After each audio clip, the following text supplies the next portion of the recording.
سوال پوچھنے والے کی ہمت، محنت اور کوشش بھی بہت اہمیت رکھتی ہے۔ آپ ایک سوال کو کس طرح مرتب کرتے ہیں، اسے کن الفاظ میں تشکیل دیتے ہیں، اس میں بہت سارے عوامل اپنا کردار ادا کرتے ہیں۔ پہلا تو یہی کہ آپ سوال کیوں پوچھنا چاہ رہے ہیں۔ مثال کے طور پہ اگر آپ طالب علم ہیں تو عام طور پر آپ اس لیے سوال پوچھتے ہیں کہ آپ کو کسی چیز کے بارے میں معلومات درکار ہوتی ہیں، آپ اپنے محدود علم کو تھوڑا سا اور وسیع کرنا چاہتے ہیں، آپ کچھ جاننا چاہتے ہیں، کچھ سیکھنا چاہتے ہیں۔ ایک حقیقی سوال پوچھنے والے طالب علم کو واقعی اس سوال کا جواب نہیں آتا، وہ ان معلومات کا، اس جواب کا، اس علم کا متلاشی، اس کا طالب ہوتا ہے، اور اسی لیے اسے طالب علم کہا جاتا ہے۔ اس کے برعکس جب ایک استاد سوال پوچھ رہا ہوتا ہے تو عام طور پر اسے اس سوال کا جواب آتا ہوتا ہے، لیکن وہ اپنے شاگرد کا امتحان لے رہا ہوتا ہے، اس کی پرکھ کر رہا ہوتا ہے، اس کی صلاحیتوں کو جانچ رہا ہوتا ہے، وہ اپنے شاگرد کو سکھانے یا اس کے سیکھنے اور جاننے کی صلاحیت کو شرح دے رہا ہوتا ہے، اس کے سوئے ہوئے تجسس کو بیدار کرنے کی کوشش کر رہا ہوتا ہے۔ اسی طرح جب ایک قانون دان سوال پوچھتا ہے تو وہ متعلقہ کیس یا معاملے کو پوری طرح سمجھنے کی کوشش کر رہا ہوتا ہے۔ ایک ڈاکٹر جب اپنے مریض سے سوال پوچھتا ہے تو اس کا مقصد مریض کے مرض کی صحیح تشخیص کرنا ہوتا ہے تاکہ وہ اس کا مناسب علاج تجویز کر سکے۔ ایک صحافی اندر کی بات، سچ کا کھوج لگانے، خبر کی حقیقت کو پانے کے لیے سوال پوچھتا ہے، اور اسی طرح ایک جاسوس خفیہ باتوں کا پتہ چلانے، دشمن کے راز جاننے اور دشمن کی خامیوں اور کمزوریوں کا پتہ چلانے کے لیے سوال پوچھتا ہے۔ یاد رکھیے، سوال پوچھنے کی غرض و غایت مثبت بھی ہو سکتی ہے اور منفی بھی۔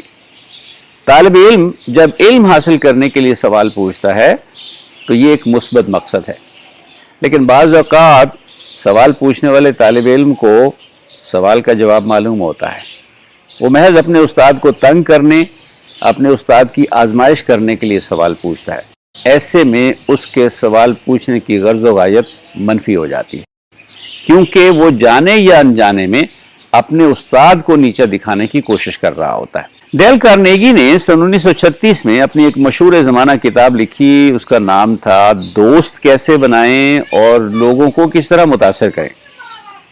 اس کتاب میں وہ لکھتا ہے کہ سوال پوچھنے کا عمل آپ کو دوست بنانے اور لوگوں کو متاثر کرنے میں مدد فراہم کر سکتا ہے، لیکن شرط یہ ہے کہ سوال اس طرح سے پوچھا جائے کہ جواب دینے والے کو اس سوال کا جواب دیتے ہوئے خوشی محسوس ہو۔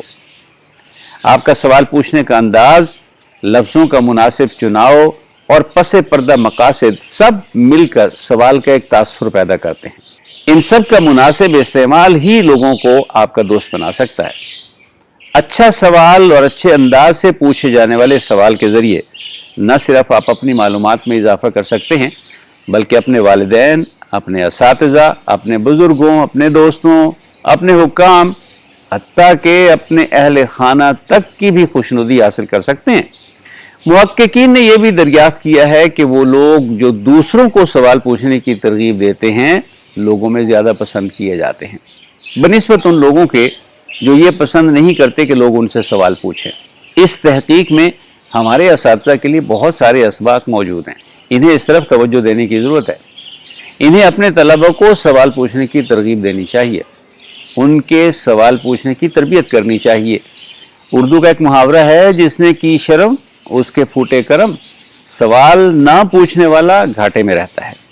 لیکن یہ بھی یاد رہے کہ خواہ مخواہ بہت زیادہ سوال پوچھنا بھی نقصان دہ ثابت ہو سکتا ہے۔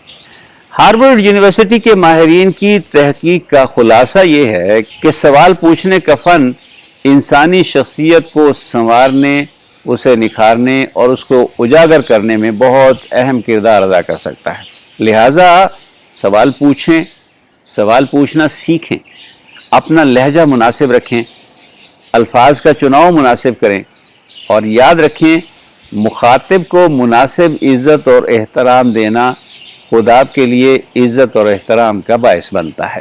دوستو، سوال پوچھتے رہیے کہ اس سے ہمارے علم میں بھی اضافہ ہوگا اور آپ کے علم میں بھی۔